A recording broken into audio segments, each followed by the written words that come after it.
This witchy young lady has been around for many years in many forms. Welcome to MsMojo, and today we're counting down our picks for the top 10 differences between Sabrina the Teenage Witch and The Chilling Adventures of Sabrina. Before we begin, we publish new content every day, so be sure to subscribe to our channel and ring the bell to get notified about our latest videos. For this list, we're comparing the stories, characters, and world of the 2018 Netflix show with those of its predecessor from the 90s and early 2000s, so settle in for a bewitching good time. Number 10. Plot differences. Sitcom episodes tend to be self-contained, characters remain more or less the same from episode to episode, and new situations are resolved by the time the credits roll. This is especially true of the 90s Sabrina the Teenage Witch. The same can't be said, however, for The Chilling Adventures of Sabrina, which has a much stronger overarching narrative. While both involve Sabrina balancing the realities of being a teenage girl and young witch, Netflix's series also tells a larger tale about the battle between good and evil. Number 9. The Other Realm versus the Church of Night. Just like any other group, witches need a place to sit back and be their true selves. This safe space is very different, however, in each series. Called the Other Realm in Sabrina the Teenage Witch, it's another dimension accessed through the Spellman's linen closet.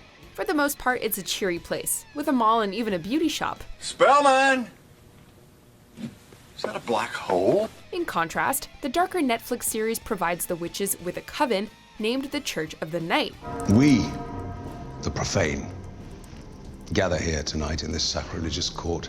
Led by High Priest Father Blackwood, it's a sinister place where witches worship the Dark Lord together and praise him for the magical gifts he's bestowed. Number 8. Sabrina's Rite of Passage. In both series, the titular half-witch has to undergo a rite of passage to access her full powers, but one seems a bit more frightening than the other. Guess which? For the Ms. Spellman of the 90s, it's enough to pass a few quizzes and solve her family's secret. I know how to find the speed. Molecular transference. Granted, the secret is that each of her family members has a twin, and Sabrina's tries to kill her. On Netflix, however, the young teen has to go through a dark baptism that involves her promising herself to Satan. And are you willing to place our Dark Lord above all others in your life, be it your loved ones, your family, your friends, your neighbors? We know which one we'd rather go through. Number 7. Sabrina's Friends. For witches, mortal friends are hard to come by. Sabrina is an exception in that she has several human besties, although it often requires her to conceal her identity. Okay, now the cat is singing and dancing. Miles, you've got to get off the decongestants. This holds true for both shows, but with some important differences. On Netflix, Roz and Susie also have some connections to the paranormal, and through them, suspect that there's a lot more to Sabrina than she's letting on. What's going on with you? Yeah, you look a little freaked out, Sabrina. I called you all weekend.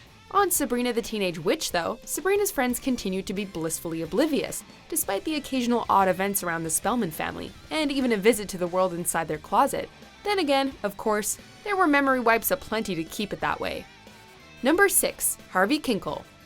He's the half-witch's dreamboat in both series, but in the 2018 iteration, there's a twist. It's beautiful, a silver necklace. Technically, it's a choker. I just learned that. Back in the days of Sabrina the Teenage Witch, Harvey was an adorable, albeit somewhat dim-witted lover of sports, cars, and of course, Sabrina, even though their relationship in some seasons was more off again than on again. In the new series, Sabrina's mortal boyfriend is as lovable as ever, but he's an artist and comic book nerd instead.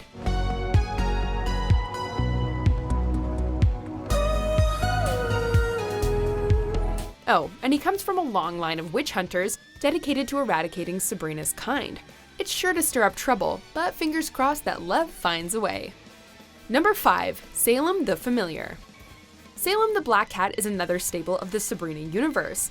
We all remember him from the 90s TV show as the flippant Spellman family pet, a former witch punished by being turned into a cat. You're making pancakes, aren't you? You're hooked! You're a flapjack fiend! No, I'm not! I'm not! He too gets a makeover for the Netflix rendition. In the new version, Salem is still Sabrina's familiar, but he's actually a goblin who has taken on feline form. Where am I hiding? Well, it's risky, but in plain sight. And I'm gonna need your help, Salem. Salem and Sabrina can converse, but the audience can't hear his side of the conversation. Sure, he He might not have the same snide, quick wit, but we think they still make a pretty good team. Number 4, Witch School. The lessons learned by any teenager come not only from the classroom, but also from her peers. And for the young half-witch, this is true no matter which series she's in. For the Sabrina of the 90s, magic lessons were left up to her aunts, her spellbook, and quizmaster. Things are more complicated for the new Sabrina, who must attend 2 schools, her regular high school and the Academy of Unseen Arts. In both series, there are the typical mean girls who make life difficult, but while Libby Chesler might have seemed horrible enough, the Weird Sisters make her seem like a walk in the park. What the hell? What? Number 3, Aunt Hilda and Aunt Zelda.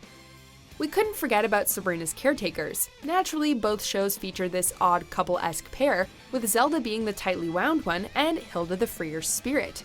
However, it's how this duo is played that creates the difference. You know, in fact, you would be doing me a favor. Well, great.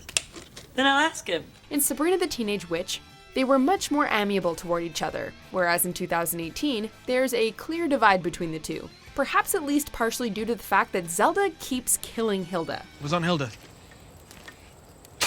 She annoyed me, so I killed her and buried her in the yard. A grim cloud hangs over the sisters, which definitely wasn't there in the 90s sitcom. Of course, it doesn't help that they run a mortuary rather than a clock shop. Number 2, Source Material. Based on the Archie Comics character who first appeared in 1962, earlier screen adaptations were light and fun, focusing on silly little accidents that magic can get a witch into and out of.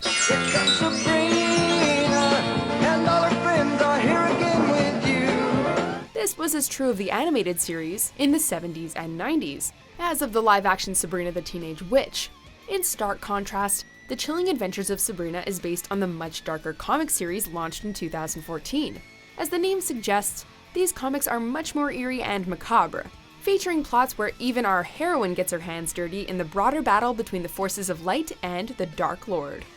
Before we compare and contrast our top pick, here are a few honorable mentions. Well, that's why this old magician looks just like my dad. Surprise! It is your dad. Unbaptized babies go to limbo. Mom, I promise you, it's me.